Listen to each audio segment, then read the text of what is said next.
قربانی کا ایک حصہ صدقہ کرنا بہتر ہے, واجب نہیں ہے, خوب سمجھ لو, 1/3 صدقہ کرنا بہتر ہے, واجب نہیں ہے. بلکہ علماء نے لکھا ہے کہ اگر کسی کی فیملی بڑی ہے اور زیادہ مالدار بھی نہیں ہے وہ, تو اس کو پھر اپنے بچوں کو کھلانا زیادہ بہتر ہے. جو غریب لوگ ہوتے ہیں پورے سال گوشت نہیں ملتا ان کو, اب انہوں نے پیسے جمع کر کے بکرا کاٹ لیا, غریب کے بچے خوش ہوتے ہیں, چلو جی پورے سال آج ہمیں بکرا کھانے کو ملے گا, ابا نے 1/3 اٹھا کے بانٹ دیا, ٹھیک ہے نا. تو پہلے کس کا حق ہے بھائی؟ اپنے بچوں کا. ہاں جو مالدار پورے سال گوشت کھاتے رہتے ہیں وہ 1/3 لازمی صدقہ کر دیں, 2/3 صدقہ کر دیں, پورا صدقہ نہ کریں. یہ بھی ایک اہم مسئلہ ہے. یہ ہوتا یہ ہے کہ یورپ امریکہ میں بہت سے لوگ اپنے گھر میں قربانی کا گوشت کھاتے ہی, مالداروں کے گھروں میں بھی یہ ہو گیا, وہ کہتے ہیں ہم تو پورے سال گوشت کھاتے ہیں, فون کر دیا ایک حصہ میری طرف سے فلاں جگہ ڈال کے پورا حصہ صدقہ کر دینا. بھائی اگر یہ صدقہ ہی سارا کرنا ہوتا تو پھر اللہ ہمیں سیدھا سیدھا کہہ دیتا کہ پیسے دے دو. کیا خیال ہے بھائی؟ تو یہ تہوار بھی تو ہے نا. اللہ تعالیٰ نے 4 روزے حرام کیوں کر دیے؟ 10 11 12 13 4 روزے حرام ہیں. پورے سال میں ٹوٹل 5 روزے حرام ہیں, ایک عید الفطر کا اور بقرعید کے 4 حرام ہیں. حالانکہ عید کا دن تو صرف 10 تاریخ ہے. کیوں حرام ہے؟ اس لیے کہ حدیث میں آتا ہے ایام اکل و شرب ہے, یہ اللہ کی طرف سے کیا ہے؟ ضیافت ہے. تو اس میں قربانی کے گوشت میں گوشت کا عنصر کم ہے, اللہ کی ضیافت کا عنصر, ضیافت سمجھتے ہیں نا, میزبانی. تو یہ تکبر ہے کہ مالدار آدمی بولے کہ میں تو پورے سال گوشت کھاتا ہوں تو مجھے کیا ضرورت ہے. یہ ایسا ہی ہے جیسے آپ کی ماں نے دعوت کی اور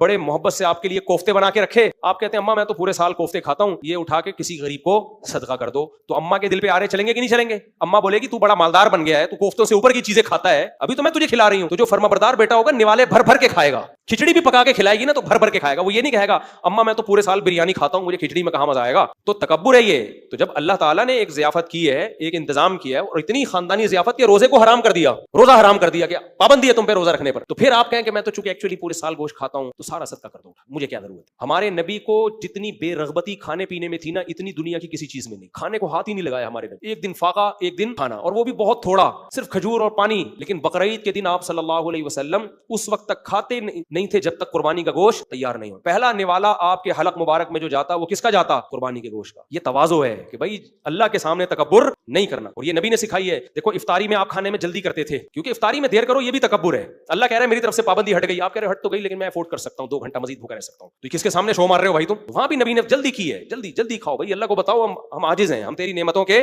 محتاج ہیں. تو آج مالداروں میں یہ رواج ہے کہ کرنی نہیں ہے, اور بقرعید کے دن بھی فارمی چکن کھا رہے ہوتے ہیں. کیا کھا رہا ہوتا ہے یار, بس کرو یار. تو تھوڑا سا کچھ اپنے مسلمان ہونے کا احساس کرو, اپنے بچوں کو بتاؤ بیٹا آج گوشت کا دن ہے, گوشت کھائیں گے ہم, اور قربانی کا گوشت کھائیں گے, اسے اجتناب نہیں کریں گے. کیونکہ کون کھلا رہا ہے؟ میں یہ نہیں کہہ رہا کھاتے ہی رہیں پورے کٹے بن جائیں, ہسپتال میں مرے ہوئے پڑے ہوئے ہارٹ اٹیک ہوا ہوا, یہ نہیں میں کہہ رہا, لیکن اتنا تکبر بھی ٹھیک نہیں ہے. یہ ایک قسم کا تکبر ہے. تبھی سعودیہ کے جو علماء ہیں نا, شیخ صالح العثیمین وغیرہ, انہوں نے لکھا ہے کہ یہ جو پورا گوشت صدقہ کر دیتے ہیں یا قربانی کرتے ہی نہیں اپنے گھر میں, تو یہ سنت کے خلاف ہے. سمجھتے ہو؟ صدقہ ضرور کریں, غزہ کے مسلمانوں کے لیے بھی کریں, پاک ایڈ ویلفیئر ٹرسٹ کی طرف سے انتظام ہے, وہاں بھی گوشت پہنچائیں, اور پاکستان میں بہت سارے غریب ہیں ان کے لیے بھی ٹرسٹ نے انتظام کیا ہے, اور غزہ کے مسلمانوں کو بھی یاد رکھیں, لیکن کچھ گوشت اپنے گھر میں بھی استعمال کریں.